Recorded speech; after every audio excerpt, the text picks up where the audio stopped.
I gotta be honest. Can I be honest? Yeah. Can I be honest? No, Tell us. it goes back to what you said. Like, it's simple from the simplicity of literally focusing on God.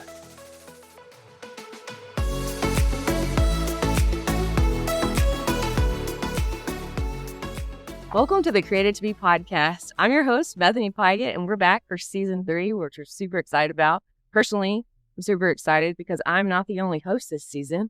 We've got 3 other people with me, including my husband, Justin. You want to say hey? Hey, I hope I don't screw this up. We got Darius, Doc Brown. What's going on? And Brandi Morgan. Hey. And they're all excited. Yeah. We excited. We're excited. Well, we had a great time interviewing athletes last season, the past 2 seasons of the podcast.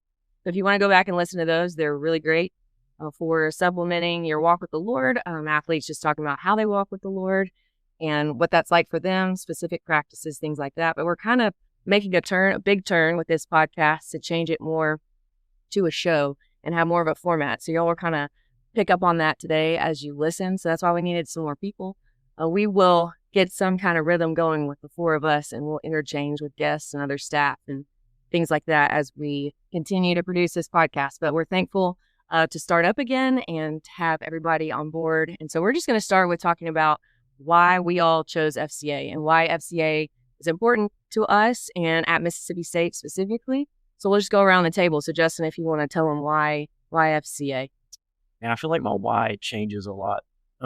It's like evolved in different times of doing this for 14 years. And right now, it's just, I love sports, and I love the dynamics of all the different stories of each individual that joins on a team, and this like petri dish experiment that takes place of like how a team comes together and how the Lord is at work in all those things. So you kind of, being in our role, we kind of see the behind the scenes a little bit of it, the dynamics of all the coaches are putting into it, all the players are putting into it, the relational dynamics and the growth and just what they become. I love that part. I'm just grown to love that even more. And it's been a great joy to get to hear the stories of every year of the different coming in. Yeah, one thing I didn't mention is that 3 of us were athletes here, but we all went to school here. So Darius is a little different because he didn't play sports here, but he is an alum, and sports were important to you when you were in school here. So, and then you filled some pretty big shoes when Tyson Cunningham left after serving the team for 10 years, and he was a basketball player. And so now you're serving the basketball team. So anyways, why did you, come on staff with FCA? What drew you to that? Well, I think it's important for me to make a small correction. I did play sports here, intramural. That's right. Sorry. I was Shout out great to at intramural. No, I'm passionate about God. I love making a difference, and I have a great interest in sports. My story is I wanted to be a coach. And when I was coming into Mississippi State as a student, one of my relatives was on the staff for the basketball team. So I was going to be a manager. Well, that coach transition happened, so I wasn't able to do it. But to have an opportunity to kind of have a full circle moment, to do something I'm interested in. I've always been a person that wanted to make a difference, love helping people. And so to have the opportunity to serve with FCA, it just gave me an opportunity to combine all of those different things into one hub. And so I've been able to do something that I love. And then even like, Justin was saying, the behind the scenes, being able to see what a lot of people are going through and even how, Christ can make a difference in every area, and just having an opportunity. I'm a servant at heart. So FCA just gave me an opportunity or a greater opportunity to be who I am, a servant, a follower of Jesus, and to tell somebody about him. So, that's a lot of my why. But I can say this is my 2nd year, so my why is kind of, adjusting as, time goes. So, but it's been great for me. What about you, Brandi? I would say initially I'm kind of with them. Mine has kind of changed. Initially, I was just here because I was like, what's better than sports and Jesus? You get to put the 2 together, and that's still it. But also getting to like walk alongside of people and helping them remember like what you do is not who you are. And that's like been a big thing for me because I battled that so long. Like if I was good at my sport, then I was good. And at the end of the day, that doesn't matter. So That's good. Yeah, and I started participating in FCA back in like 7th grade. So I feel like FCA has just been such a mainstay in my formation as a person. And I've had a variety of experiences with FCA, like as a middle school student, but then also starting, like helping figure out what does that look like to start an FCA at our high school, me and my sister. And then when I came to college here at Mississippi State, I was 10 hours from home. So I was like, I got to find people. And FCA was just familiar to me and thankfully got plugged in there.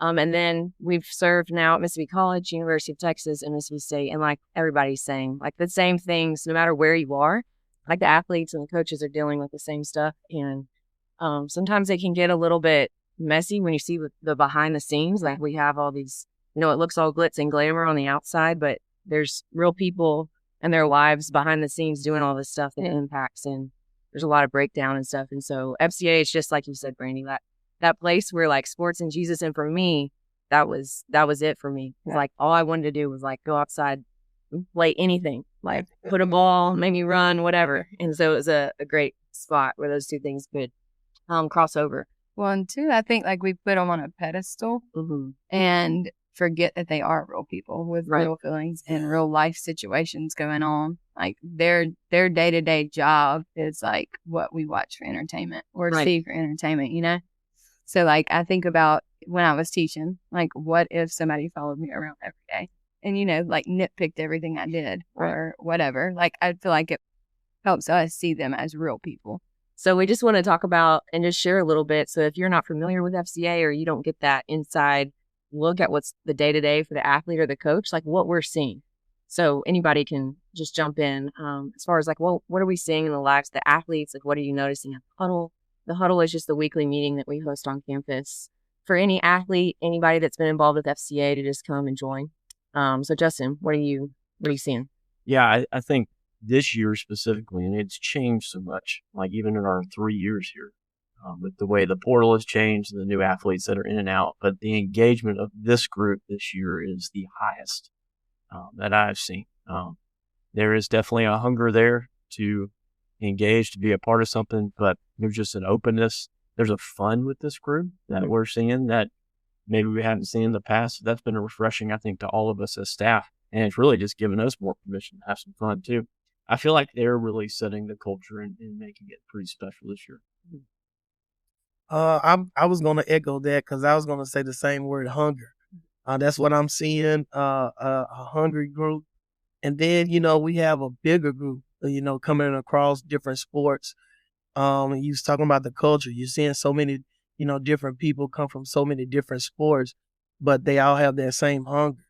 And, it gives us a chance to, to be able to engage with them and then also to be able to help them while they're also helping us, so it's that word hunger. That's the first word that kind of came to my mind. And it's also a community. You seeing relationships form, being built, you seeing leaders kind of step up. And I just feel like anytime you have that atmosphere where God is with everything that they're having to deal with, everything that they're going through, just being a college student, you can't put a price on community. You can't put a price on when you're around other fellow believers, what that actually do for each individual. Yeah, and to that point, we were in the cafeteria where all the athletes eat. We try to go weekly. Justin and I do just to be there and be around. And there was an athlete that came up to us and just said that. He was like, I need this every week. And I've transferred a few times. We didn't have this. My family is very religious, but, I didn't have this kind of support. And so he was like, I have to come. Like, I will be there. So anyway, that was really encouraging to me that night to just hear, like, we're not just saying that, like they're saying that and they're prioritizing FCA. It's so a big date night for us. Yeah. Date night and athletic cafeteria. It's the best $10 you can spend. Such is life. There we go. Yeah. Another thing that's pretty awesome is that two other of our staff, Shayla and Jeremiah Pierce, they have something that they lead with the track team it was just once a month. But there was so much desire to meet together more that the track team really demanded that, like, let's meet more. Yeah. And so that's also a really cool thing to just see, like, hey, we want this more. And that goes to just show, we're using that word hunger, but like that's just an example of like that happening that you can see Like, it's not something, again, that we're just like saying, but like we are seeing that these things are taking place. That's what I was going to say is I feel like they're all searching, but like searching for freedom. And so like that's kind of been a thing is they're willing to meet up and meet one-on-one or go for a walk or just to like make a step in the right direction. Like they're searching for it. I feel like that this whole generation is searching. And I was going to say, with her saying that, one word was vulnerability. Like, you're seeing them be vulnerable. And I was thinking about, as you was talking earlier, the athletes have so many different people that are looking at them. They're being critiqued in every little thing that they do, whether that's on the field, off the field, but to have a space where you can just kind of come and unplug from all that and be vulnerable, just be yourself. That's something that I'm seeing in that room. And I think sometimes some of those smiles we may see in there, they may not even express those smiles elsewhere because everything is all business. But to be able to come, have fun, and it's competitive with the games we play, but it's still it's a loose competitive. It's like they don't have to be so uptight. So that word hunger and vulnerability, those are two words that stands out to me each week that we see. And it kind of pulls us to be more vulnerable. Like, as they're being vulnerable, you like, well, while they're uncomfortable, let us also continue to be that way with them, so they can know that this is a real safe space. But we're real people. We see them as real people and not just as Brandi was saying, as an athlete, but as a person. Yeah. And one big change we made this year that we didn't have, like, it wasn't the structure of our weekly meetings before, was to change to small groups in the huddle. Yes. So we do have a lot of things going outside of that weekly meeting, but empowering the leaders to be able to be those small groups, or really not. I mean, they're coming to us very equipped. And so it's like, all right, like, y'all go do this. And so that vulnerability, that hunger, you're seeing the athletes are coming. Like, at first I was like, oh man, are these people, are they gonna be scared? They're gonna come to FCA one time, write their name tag, and then be like, dude, they're making us talk every week, I'm out. But they've been coming back. And that's one thing that when I've talked to leaders, like, they're saying, no, everybody in my group talks. Or if they don't talk this time, like, they talk the next time. That's what I was going to say. Like, somebody like me, that would be very intimidating. But I've even seen like teammates saying like, I got you. Like, before they went into the small group, like, I got you. Like, they're going to kind of stand in that space until they feel comfortable enough to voice what they want to say. Yeah. And that's kind of cool too. So I mean, I think that, and the awkwardness of like seeing someone say that you recognize their face because you came to a huddle, but maybe you were in a small group. And so then maybe now in the cafeteria, you're like, oh, hey, how's that going?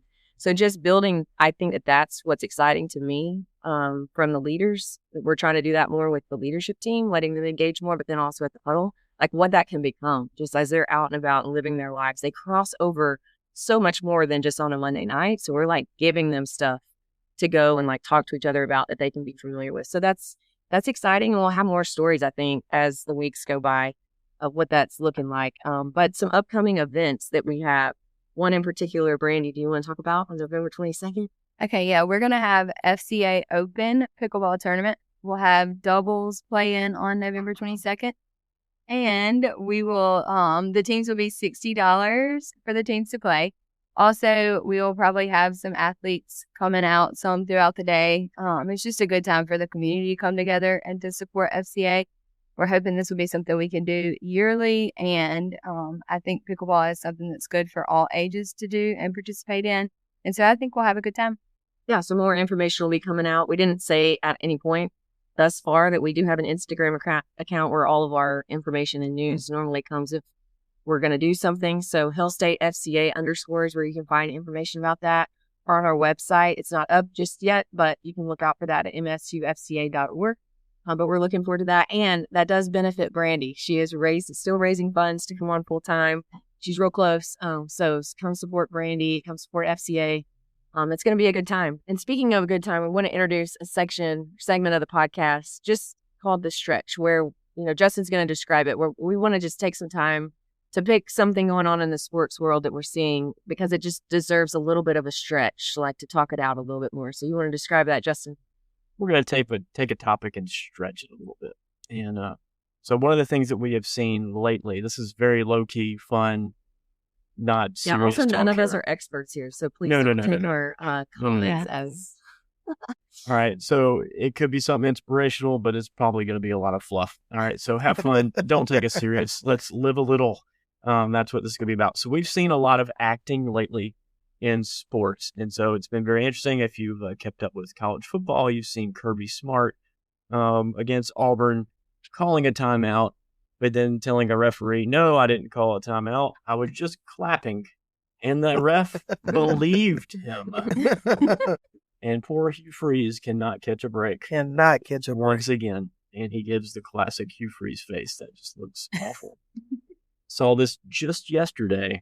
NBA kicked off. Kevin Durant playing now for the Houston Rockets against the Thunder. All right. This was in right before overtime, because it's game winning overtime. He rebounds a ball with like 2 seconds left and proceeds, not looking at the ref, but kind of rubs his hands together like a timeout with the ball in his hands, but then really kind of faked it and then just kind of was like, oh no. And then the ref just did not see it or acknowledge it. And so if we know anything about that, that's a technical foul. And the game was tied at the moment, and OKC would have gotten a free throw and they would have won the game. It would have been a done deal. Which they did end up winning the game. They did end up winning the game, so it did not impact that. But then that brings up the Chris Webber incident as well. In the 93, I think it was Final Four, and they were going to get to the championship or playing UNC and losing. That was the Fab Five team where Chris Webber called a timeout, and they didn't have one. The ref did see it. The ref did see it. It was very obvious that he called a timeout. It was very obvious. The whole place erupted. And so that was unfortunately not a great moment for Chris Webber.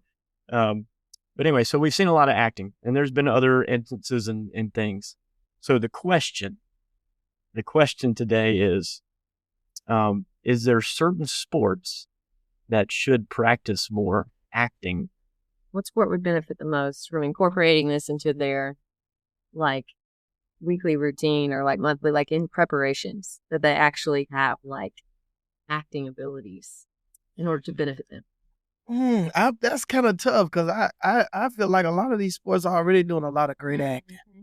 They're already doing a lot of great acting. You know, you go and nudge a football player on his arm, 270-pound player getting nudged by a 195-pound player. He falls to the ground, rolls on the floor like he just got his head knocked off. So it's a lot of acting already going on. I don't know. What you think? For me, this is very hard because I can't stand any of it. Well, I was gonna say, like this is a major stretch for me for this topic, because I like just play the game, enough of all that fluff. And then we got LeBron. They call him. Other people call him LaFlop. Yeah. And I'm not saying that, but don't be offended if you're a LeBron fan out there. But yeah, you just see so much. I saw a great clip the other day of a referee throwing a flag, and it hit the football player, and he just fell down. It so dramatic, like he had been shot. So that's funny. That's what I was going to say. I found that one funny because he was playing. He wasn't trying to get a ball. Yes, and then we remember, it's a game. Yeah. Yes, this is fun. So I think acting in that regard is good. But man, everybody's trying to get a competitive advantage. Yes. Some kind of edge, and they have to make rules against it. So now they're penalizing you if you flop. Yeah, what I think is great when it benefits your team, but it really sucks when it doesn't. Right. Like if someone does something and your team is the actor and they benefit from it, you're like, yes. But if you're on the other side of that stick and someone does something and it's like, oh my, like we literally gonna let that go. Like, and especially watching sports, like you talking about the competitive advantage. Especially playing basketball, you see it all the time. I mean, just a shoulder rub and I done got knocked out. And the instant replay makes it worse. Because you think, when you look at it, how they act, you like, man, he really got hit. And then when the instant replay comes, it's like, he didn't even get touched. But he know how to make it look. So let's think of the sports here. Okay, so Brandi played soccer. Yeah, I said men's soccer does not need any acting. If they did, they're already professionals. Yeah. Really? How does that come? How does that especially not necessarily MLS professional, but like when it comes World Cup time and stuff, it's terrible. It's awful.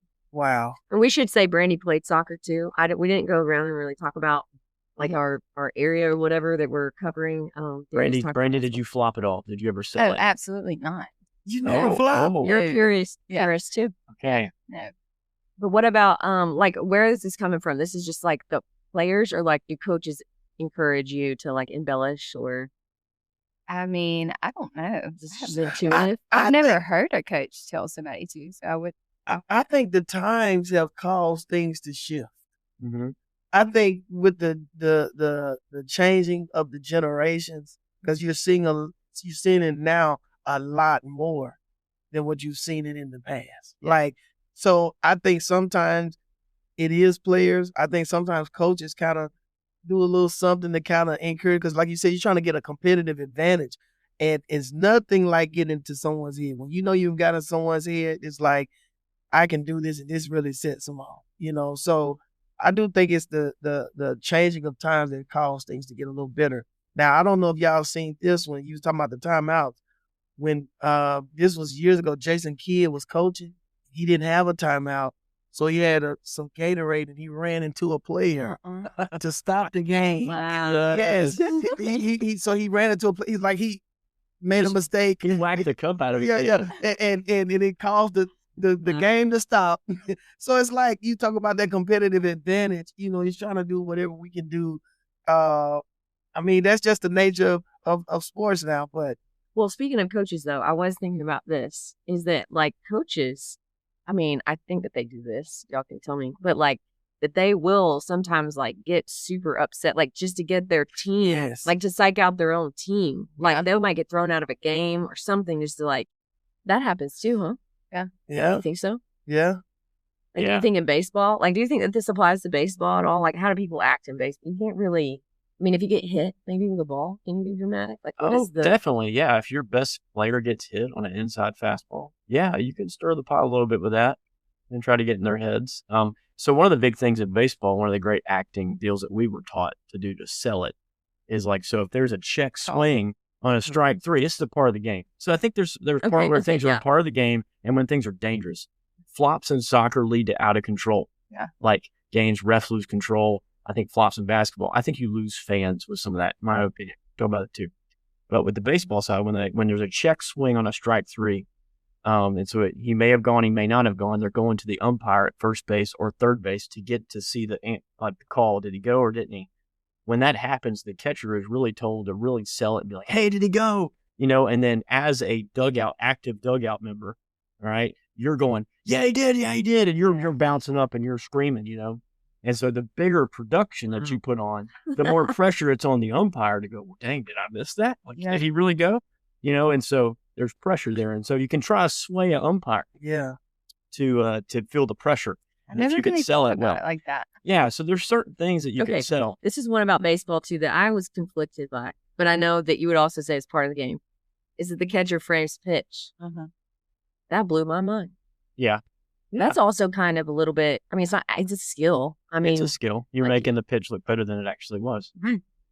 I'm Yeah, well, there was a player that actually did this in center field. So you have a sac fly that happens, all right? Somebody on third base, outfielder catches the ball. He's going to go home to throw the guy out, try to, saw depending on where it's at. One center fielder gets up there and dekes the guy, like goes up like he caught oh it, wow. and the timing was off. The player just read it like he caught it, and then he catches it like a second after. So the player's already running like he caught it. He's a couple steps down the line, realizes that it was caught. He has to go back and then run back. So it's a double play. They get him out. It was a great play. Wow. So it's hard to do that. So when you can sell things, you're Sell- trying to find ways to sell it to fool the eyes a little bit and make them read the ball. Okay, same so thing. you're saying that's okay. That's part of I the think game. that's totally a part of the game. It's I part of the mean, game. look at the party animals. Uh, I'm well, see, but big. But there is a place there, okay? Is this losing fans? Is some of this stuff the way things have been played, the way the game's changed? NBA's not getting as many fans as they used to. No. Okay, It's dropping, yeah. MLB went through a drop after the steroid era because everybody wanted to see the bomb, and it was Yeah. really fun to watch. Oh, but that's a good point. It's very disappointing when you think something is legit and then you find out, oh, these guys were on Yeah. steroids the whole time, whatever it may be. Like, that's a disappointment Oh, as it's a a gut fan. punch. Like, Oh, when you're yeah. like, this was fake. Yeah. I mean, Yeah. this was just. It can take the life out of you if you're not careful. yeah. But to me, that's acted in a different way because it's Yeah. more of like not a trick, but kind of a trick or a skill. Mhm. Because in baseball, you don't really do, like, you don't put moves on people like you do in soccer. So that's, Yeah. to me, that would be equivalent as putting a move on someone. Yeah. That's what we call it in soccer. Well, So- one thing we can say is acting is a part of sports now. Yeah. Like you're gonna watch games, whether it be football, basketball. Now, Justin is helping me a lot with baseball because I'm not the biggest baseball guy. I've seen certain things, but I say that because like I think about something in football as simple as a guy makes a catch, but he's going to the ground and he just get up saying first down, and the instant replay shows he clearly dropped the ball, Right. but because of how he's acting, they just move the chains and keep on going. You know, it's like, so those are certain things that you see where acting is a part of it. I think now it's to the point where it's like, well, since we know that this is a part of it, how can we use this to the best, to our advantage? Yeah, also with the acting thing, like I know that fans get really irritated with so many replays, but I mean, it's kind of, Necessary. yeah, I mean, it's like, it's kind of as a result of all this embellishment. Because I don't want to do this, but it's like last week, we lose a game to Florida, but the field goal, to me, it looked like it went over the upright, but the ref says he missed it, and there's no replay. Like, and that's where you're talking about, like, sometimes, like, that's where you need replay to say, okay, we can't challenge that because we end up losing by 2 points. He gets there. I'm just saying, you never know, like. Yeah. And clarity on that, apparently, if the ball goes over the upright, it has to be the full ball needs to be on the inside of the upright to be in. So if it's even just a partial, it doesn't matter because it's over the upright.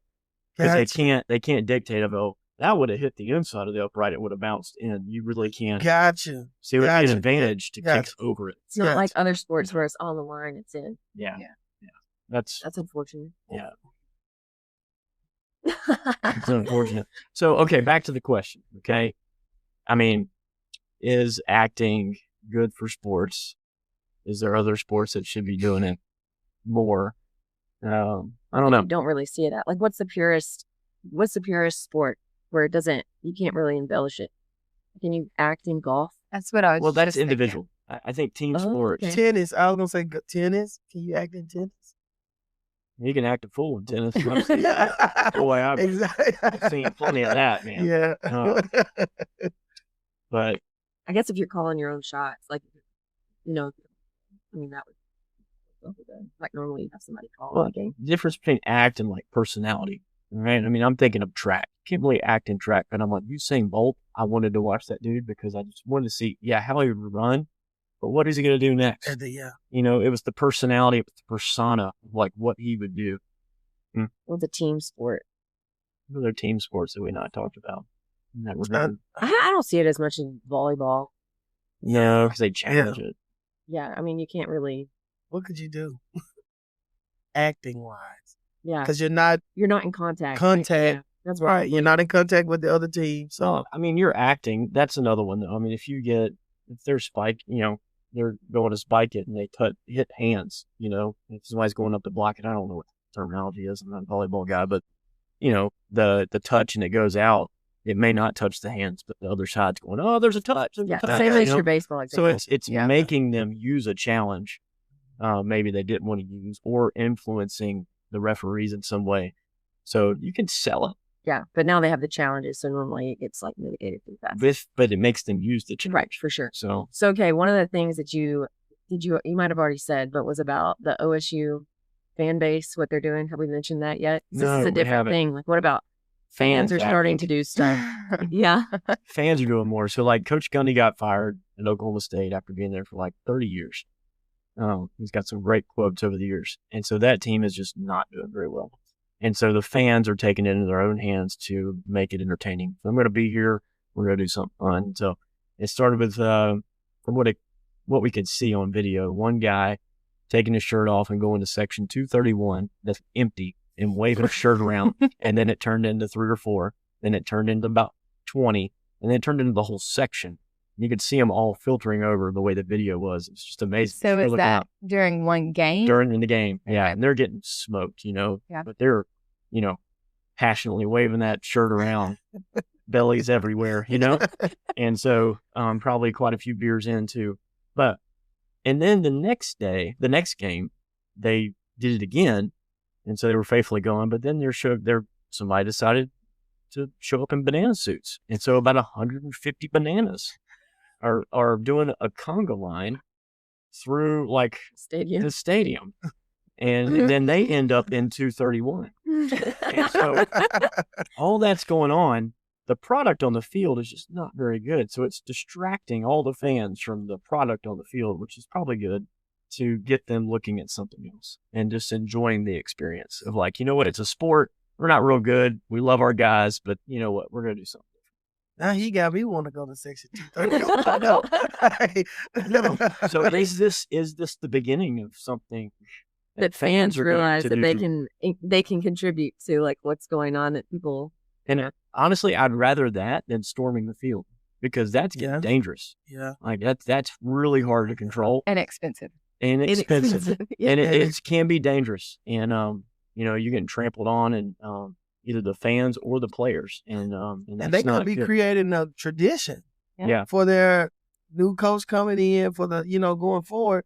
Section 231, like everybody knows, play Oklahoma State. Section 231 is going to have all of this. Look, they're going to be having a good time. Yeah, regardless of the outcome. Well, and Texas A&M's going to be like, well, this forever. Yes, you have, but I mean, maybe it'll produce something a little bit, unique at each place. Like for us, it's the cowbell, but maybe something else besides the cowbell.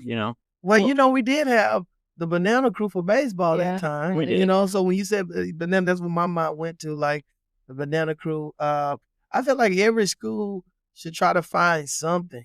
I feel like even in the midst of everything that's wrong with Oklahoma State, this could be their something that they find to kind of build tradition off going forward. And there was another school, was it Indiana or Wisconsin, somewhere else that they started doing the same thing. Wow.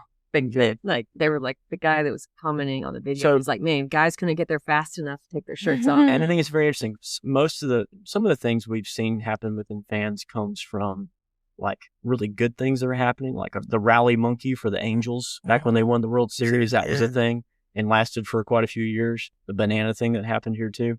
But then there's the things that we're talking about now that happen when sports go south. Yeah. And I was thinking, even as a Saints fan, when I was growing up, I didn't see this, but they would put bags on their heads and brown paper bags, put holes in it, and they called themselves the Aints because the Saints were so bad. So fans were like, I'm here, but I don't want to be seen. And that's just what people felt, kind of like this Jets fan. Yeah. I was born into this. I hate this team.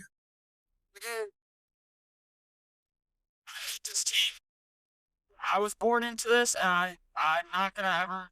I'm always a Jets fan, but like, I hate this team. But so we all had that moment that he had, so that's why I could kind of sympathize. Yeah, we all supported something, and it's like, this is not going good. I'm not changing, but I'm gonna just keep doing this. And it's tough because and we can tie back into the FCA thing. We're on the spot. We're in the program. We get to serve. We're kind of around it. We get to know some of the coaches. We get to know the players and the weight of the struggle and what that feels like. And then the keyboard warriors are getting out, and you're just encouraging them, like, stay off social media, and it's tough. It takes some special leadership and a coach to be able to work through that, embrace that, take those arrows so his players can play. And so, we're kind of behind the scenes supporting that too. So it's messy. It's fun to talk about. We're like, man, it's great. It's fun. Bananas, all that stuff. But I know the players are just like, man, we're not real good. This is what, and I know the coaches are like, yeah, we're not going to be here. And that's what they signed up for. Coaches know it. It's still tough. Can you imagine telling somebody or talking to somebody about the game and they say, yeah, we're coming to the game. And you're like, man, you still supporting us? Oh, no, we're coming to see Section 230. We're coming to see Section 231. I heard there's a party over there. We're going to see. Yeah.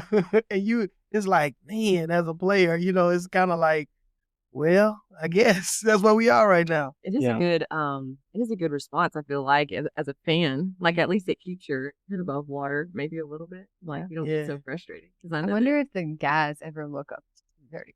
That's what I'm saying. Like, if I was playing, I was on the sidelines, I'd be Hey, what's going on? What's going on in there? No, and like, look, the players do feed off the Right, fans. because I just saw this video. It was it was Jackie Sherrill. He was like so mad, like yelling on the sidelines, and some of his guys were behind him. And it was like their favorite song came on. They were all like getting down, dancing behind him on the sideline. Yeah. I was like, see, they're still having fun.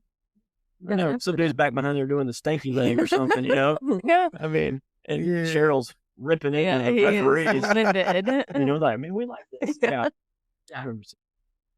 Yeah, well, that's the stretch. That's what we picked today for the stretch, to stretch out some of this like acting stuff we see, good, bad, ugly.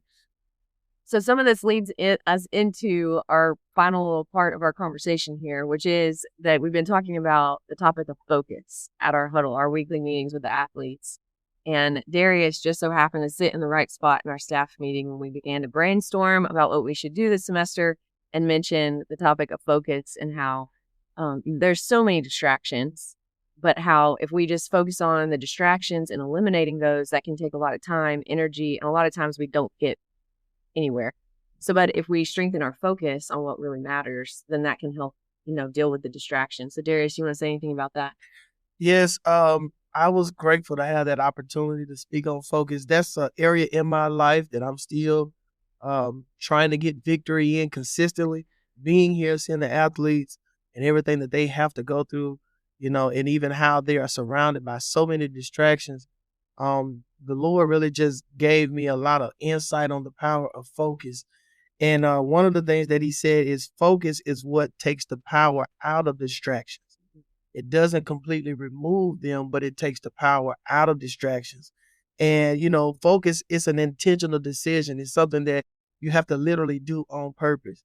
And, I think sometimes we don't think about this because I was having a conversation with my wife today, and I was thinking about this. Sometimes I believe this, your focus has the ability to produce so many great results that the devil attacks us in that areas that we won't see or become what we could see or become.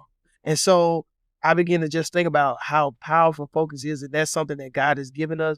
It kills that desire to always compare. It's like focus helps you to stop looking out the window so much and look in the mirror and kind of help, to become what we should become. So, I was grateful to have that opportunity to speak to the athletes and, to our counterparts. But that was something that also has been resonating with me, to make sure that I'm not, comparing myself, overly comparing. We was talking about Joshua and Moses, where, and God said, I don't want the next Moses. I want the first Joshua. Yeah, they're both leaders, but two different assignments to the same group, different assignments. And so that was something that just really resonated with my heart, and you spoke on it earlier, even for me following up Tyson, who was a previous player and then stepped right into the chaplain role, had been here, I want to say about 10 years. And then you got me coming in fresh. I don't look athletic like him. I'm not as tall, but it's one of those things where it's like, don't be the next Tyson. Be the first Doc. Yeah. Be the first you, and as I've started to embrace who I am, even in this particular space, you're able to see just God do things for you and do things even with FCA, do things with where we are to make sure that we are taking that next step to become what we're trying to become. So, that's one thing that, as focus, that's something that is important to me. And as I studied it, it's kind of like resonating more and more with me. Yeah.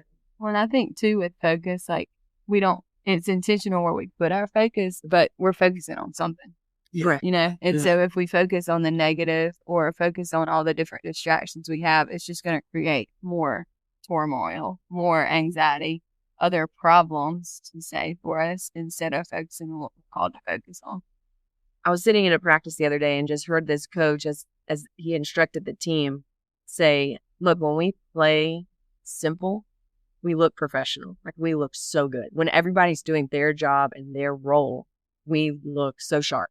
But it's when we make things complicated and complex that we just look like the wheels are off and we don't know what we're doing. And so I think in the same way you're talking about focus, it's like, especially in our assignments, our identity and all that stuff, when we're focusing on just what it is that who we're supposed to be, who we're following, then it just it doesn't, like you said, eliminate all the distractions, but it really simplifies everything else quite naturally. And I think that's what was a cool kind of analogy in that moment, listening to what he was saying to the team, because I was like, yeah, like how complicated do we make this following Jesus thing? Just believe and follow. Like, it's really not that complicated. And we look the best. Like, we respond the best. Like, we're the best versions of who we were created to be. Shout out to the name of this podcast. Whenever we're just doing that. But then if you're not, if you're outside of your lane or outside of your role and you're comparing, you're saying, oh, I got to be like Justin, or I got to be like Brandi. It's like, you can't be that person and that you're supposed to be. And then your life, I think that it can invite that distraction into your life, and it just makes things complex. Like, I'm creating my own web of problems that brings on the anxiety and all that stuff. Well, and it, like Darius said, I think you might have said it whenever you spoke, but like, what are we missing out on when what God has for us? Like, if we're trying to live in those other lanes, like, right. If I just focus on my lane, then there's so much that he gives for me. Right. Yeah, it makes me think of when I first got here as a freshman. I ended up redshirting my first year. And the reason I redshirted, I think part of it is I just wasn't good enough yet. The thing that impacted me the most was the speed of the game. Everything was fast. Like, I had to get the sign, I had to know how many looks, I had all the different things that were going on in the game. They were just too fast for me. It was too much for me to take in. And I think that's really what we're talking about. As you step into this tension of, man, everything's so loud, there's so much stuff going on. When we really just follow and less is more, and we realize, like, what's pushing, like, what's my identity? What are the things that I really need to focus on? All the other things get real quiet and get lesser and lesser. And so now, like, I remember my next year when I came back, the game was not too fast anymore. You grow, your things are starting to get off. You don't think about certain things like you used to. They used to be a bigger deal. Comparison used to be a bigger deal. Your mistakes you used to think about a lot more. Now you don't. And so those things just get a whole lot quieter. And so now you're able to thrive in the moments. You're able to be present where you are. You're able to experience all that you need to experience. So, and celebrate wins from others too. Yes. Yeah. So in comparison, that's hard to do. Oh, yeah.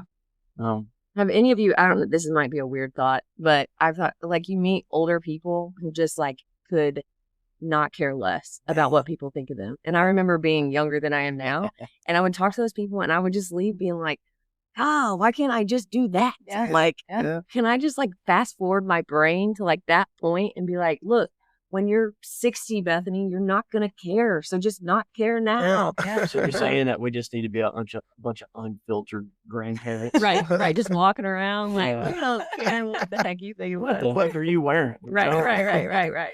Well, I think it comes back to what you was talking about. The more you simplify it, the better it looks. Mm-hmm. I think sometimes we try to make the distractions a part of our process as opposed to removing them by, like she was saying, focusing, like Brandon was saying, focusing. We're going to focus on something. Focus on the most important thing, and everything else, it naturally just starts to kind of go away. I was thinking about, are we trying to focus through distractions instead of focus over distractions? Mm-hmm. And sometimes because I look at a lot of what I do and how I move, and sometimes I'm trying to factor the distraction in to my process, as opposed to you talking about some of I call them seasoned people, the older people. When you look at them, it's because they get it. People are going to talk about you if you do. They're going to talk about you if you don't. Right. Some people not going to agree with you. They're not going to like what you say. So at this point, it's not, I'm trying to do it for them. I'm doing this for me. I don't want that. And so I feel like because they have simplified it, they have kind of gotten to the point where they fully understand what it's about. That helps them to not be so swayed by all of the things that are surrounding them. Sometimes it's almost like, do you even know that this person is there? I don't like her. She's standing right there, like, but and I'm not saying we should just go around telling people we don't like them. Right. Like, but I'm saying they are at a place where they have literally simplified a lot of things, and I think that is the challenge. Like, for us to, when you're talking about focus, to me, that's what focus does. it simplifies everything. Like you were saying, as a baseball player, it's a number of things that factor into you having to redshirt. But when you simplify it and say, okay, I got to do this one thing at a time, and as I adjust to this, I'm gonna be able to, and in today's time, that's hard because you got athletes worried about, I got to play as a freshman. Right. Or I'm seeing what this freshman is doing and I'm not doing it. I don't want to lose my scholarship. Or with NIL, I don't want to get, recruited over. So a lot of those things cause them sometimes to speed up a process. But when you simplify things, I remember when me and my wife first got married, I was like, how am I going to do this? Like for 20 years, 10, could you see people, and I remember God telling me, you do it one day at a time. I'm worrying about the things I'm seeing people go through at 10 and 15 years. These one day at a time leads you up. So it's simplifying, focusing on not the overall thing, but if I can just focus on this one day, this one step, eventually everything that I'm supposed to get out of this process, it'll come. But that's the challenge, to steal everything and focus on, what's important. Okay, this might get us on a tangent, but I think that something that definitely I've done before, but just also seeing maybe is potentially something that athletes could struggle with, is like if a coach or an authority figure, somebody in your life, maybe it's a boss, like tells you just do these things, these whatever things, but then you want something beyond what they've told you these things are going to accomplish. And then you go outside of those things, and then you have anxiety and you have chaos, and then you want to try to control it all. Like just how much of that I'm contributing to. Yeah. Like if I would have just done the few things that I was told to do, you know what I'm saying? Yes, I would have been. Well, I think for a lot of athletes, what you saying that there's a scripture that says, be not weary in well doing. I think like when I consider that, for me, it was like I learned that it's like what you're saying. A lot of my weariness came from my own ambition. It's like you said, stepping outside of what the coach is telling me or the authority figure. Like that's what I realized where my anxiety was coming from, was my own ambition. And so that's where the trust, the trust come in, trusting the process, trusting the person that is helping me in the process, who I have to understand that they have not seen me before, but they have seen my situation before. So I have to lean into that. But sometimes our own ambition, sports, life, everything, a lot of times that leads us sometimes into anxiety or leads us into weariness that causes us sometimes to make our own process a little more challenging than it has to be. And if you're not careful, for some people, they never recover from that. So you have to, I don't want to chance it doing too much and putting more on myself than I can bear, when I can just I have to learn to trust those around me. Yeah, for sure. And sometimes in just walking with the Lord, it's the same thing. Like there'll be a couple of things the Lord may show you to do in a certain season. And it's like, okay, I got to focus on this. But then if you're challenged by other people or you're comparing or all this other stuff, it's like you end up bringing that into your life. And then you're scrambling or you're stressed or you're like spilling that on other people. So yeah, any other thoughts on that? I think at the MC, one of the Mississippi College football coaches, when I was there as a chaplain, I would hear him at practice all the time. He was like the DC at the time, defensive coordinator. He would just be like, do your job. And he would just go crazy. Just do your job. Because, if anything on defense breaks down, it's because somebody didn't do their job. Yeah.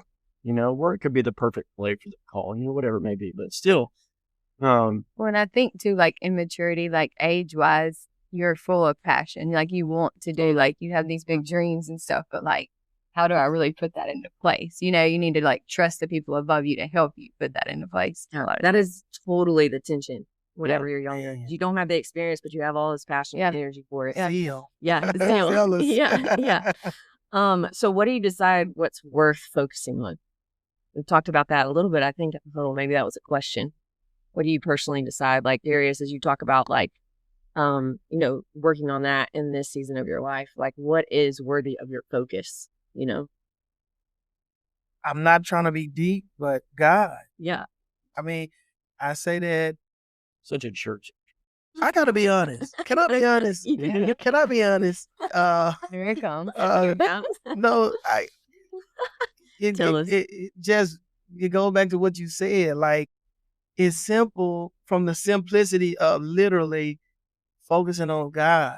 And what the reason why I say that, because he literally knows everything that is going on in, around, and through my life. And one of the things he used to always tell me is, don't let the process beat you, let it teach you. And a lot of times what helped me give myself to that is being open to him. I think about, the scripture says, in all thy ways acknowledge him and he'll direct your path. Because he knows everything that's going on in my life, he tells me what to do and how to handle every situation. If I'm saying if I'm an athlete, he'll tell me, you got to trust more. You're very zealous, but being zealous is going to take you outside of the spirit of what I'm trying to produce in your life right now, what I'm trying to get out of your life. So I say that for me, the focus a lot of times is God, because he makes everything else look the way it's supposed to look. He filters through the uncertainties, the insecurities, the distractions. And I'm saying, as I'm a husband, I'm an insurance broker. I work here through the FCA. I'm a chaplain here. Serve the youth at my church. So what I'm saying is, I have so many different areas that I'm having to serve, but God, every time I seek him, he never lets me down in no area, because he knows what he's put on me, what he's called me to do. So to me, that's simple. If you focus on God and making sure that I'm in communion with him, I'm in step with him, he's going to help you in every area. It doesn't matter what your life is presenting to you. He has the answer for it all. And there's peace there. Yep. And peace. That's where peace is. Mm-hmm. And it's just, and I think that's the barometer. I mean, if I'm swirling in some way, I am stepping out and stepping into things that I shouldn't be trying to control, that I can't control. You can't control, right? And I was thinking, as you focus on the Lord, time grows very, very loose, controlling that you can't control. But man, we come in with these expectations, especially as college athletes, of like how this is going to look. This is my first year. This is my second year. And the more we focus on the Lord, the more and more we just let go of time, and we start trusting the process. And we start trusting the people that God's put around us, and we start becoming more vulnerable. We start letting loose those things. We start experiencing more peace. We start growing as people. And then the sports thing becomes, a whole different perspective. A whole different. So, yeah. Which I think control is an illusion anyway, right? Yeah. We'd like to think that we can control things, but what are we really controlling? It's an illusion. Yeah. It's just a distraction to think that way. One of the things I looked up real quick was just what studies are there on like focus and distraction. And on this one particular study, it's called the Lost Focus Report. But it was talking about, now I don't know what this even means, like in the grand scheme of things, but that attention spans have gone from like 12 seconds to 8. So I guess we're losing focus by the second. I don't know what that means practically, but I've realized, like, sitting in practices, though, you have a game that's, say, I watch basketball a lot, so 40 minutes long.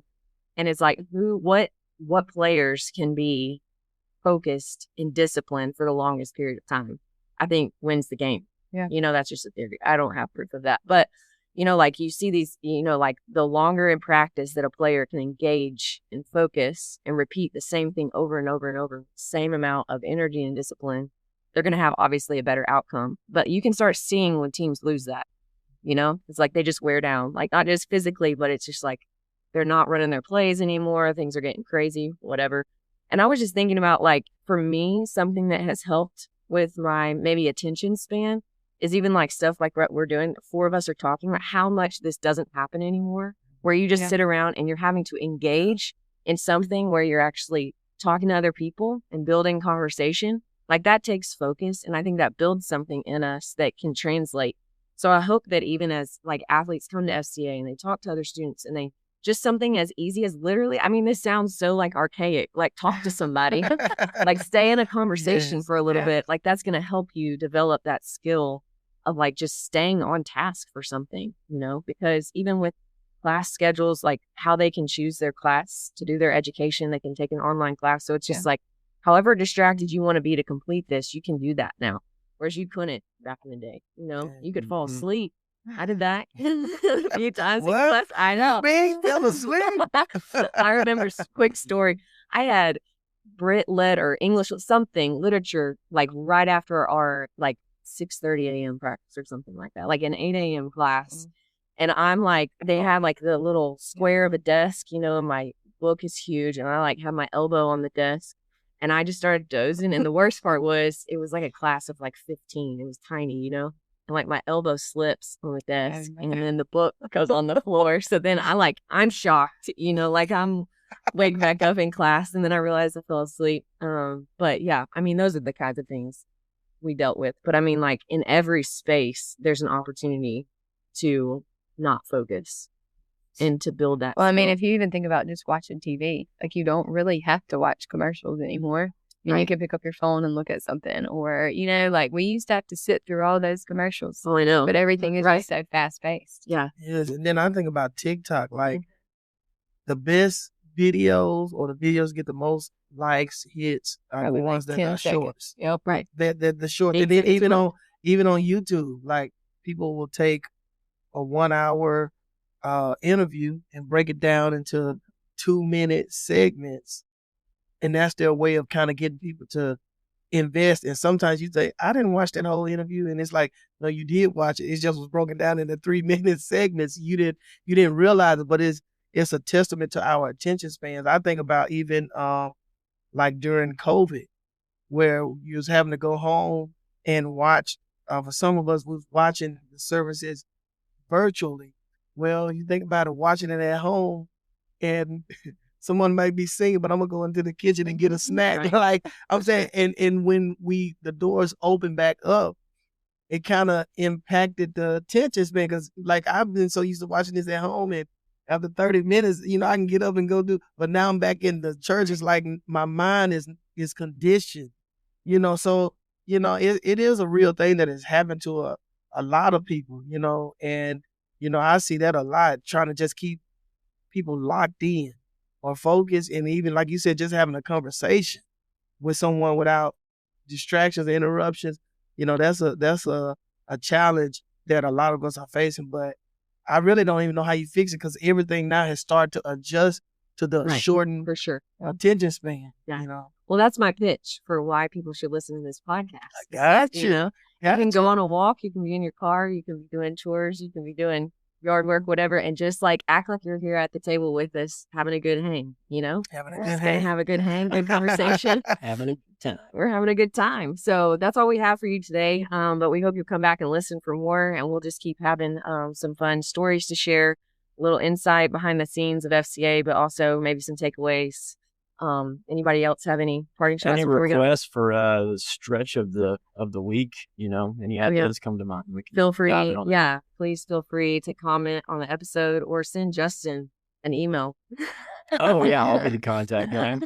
I'm just saying that because on our website it's his email, so good luck with that, Justin. But Yeah. yeah, if we get some good feedback, we can definitely incorporate that and read some comments and explore some topics that maybe. But that's the goal too, is that hopefully what we talk about is relevant enough that you feel like, oh yeah, I would want to chime in and say something about that, and we would love to hear that. So thanks for listening. Thanks for listening to the Created to Be podcast. To learn more about FCA at Mississippi State, visit www.msufca.org and follow us on Instagram at HailStateFCA_. If you would like to become a financial partner, visit www.fca.org/donate to sow into the work God is doing through FCA at Mississippi State.